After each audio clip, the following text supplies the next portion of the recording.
For perspective on this unexpected title game, we are turning to someone who has covered a whole lot of college football at the highest level. Joining us now, Michele Steele, sports contributor to National Public Radio. Michele, so good to see you. Thanks for joining us tonight.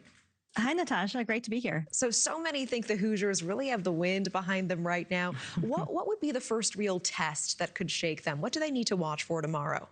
Well, of course, they need to just play with the confidence and the swag that they've played really all season long. There is a reason why this team is 50-0, and it starts with probably, Natasha, the most amazing name in college football, and that's Curt Cignetti. He's called Coach Sig. He didn't just turn the program around. He performed, I think, a total heart transplant on this team. I went to a Big Ten school. Indiana was known as the school that loses. And now, seriously, and now they are the school that is undefeated.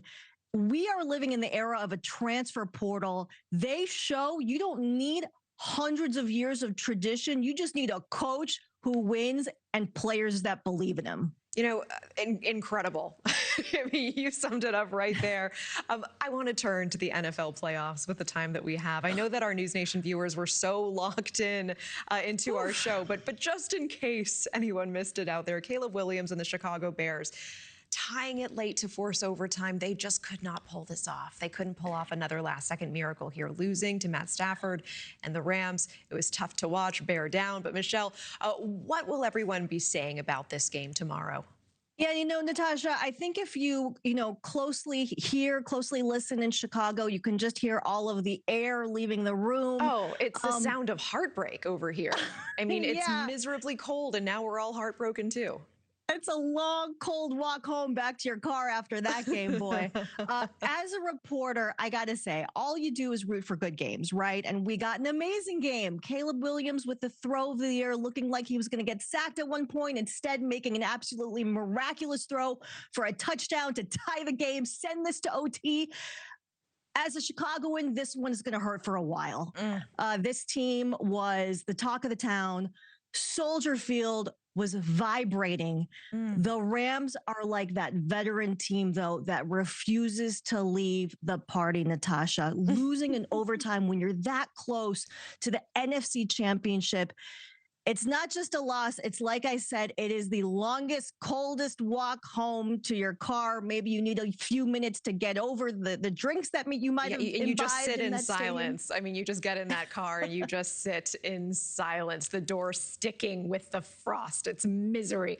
Absolutely. But here's the upside. Really quickly. I think this might be a scar tissue season for Caleb Williams, something that he needs to eventually win it all. Okay, I love this optimism. We need it. Meanwhile, the conference championship is now set. I mean, it's the Rams versus the Seattle Seahawks in the NFC, Patriots versus Bo Nix-less Broncos.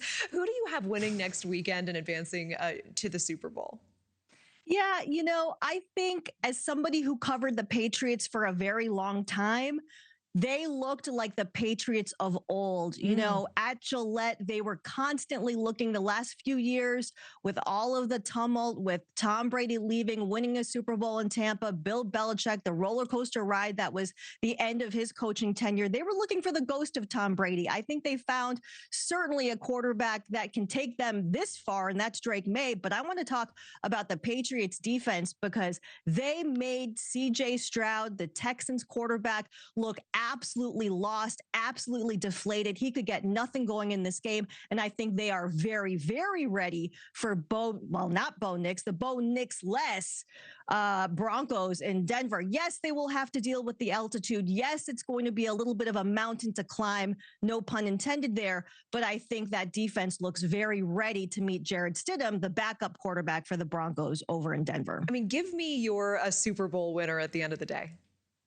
Super Bowl winner? Well, I think for my Super Bowl pick, I think the Patriots get to the Super Bowl, and I think that the Rams, recency bias right here, I can admit to it. I think the Rams make it past the Seahawks in Seattle. Matthew Stafford has played there many times before. So I think it's going to be a Rams-Patriots Super Bowl. And in terms of who is going to emerge from that, how can you hand it to anyone but Matthew Stafford? He's going to be NFL MVP, very well could be NFL MVP this season. And he's getting a little bit up there in age for quarterbacks. And what a cool way to ride off into the sunset if this is how he decides to do it. I don't want to jinx it, but he's looking real good. Okay, you heard it first right here on News Nation. Michele Steele, you are such a delight. Thank you so much. Thank you for watching. Subscribe below and download our News Nation app right now on your phone, and you will get fact-based, unbiased news for all Americans.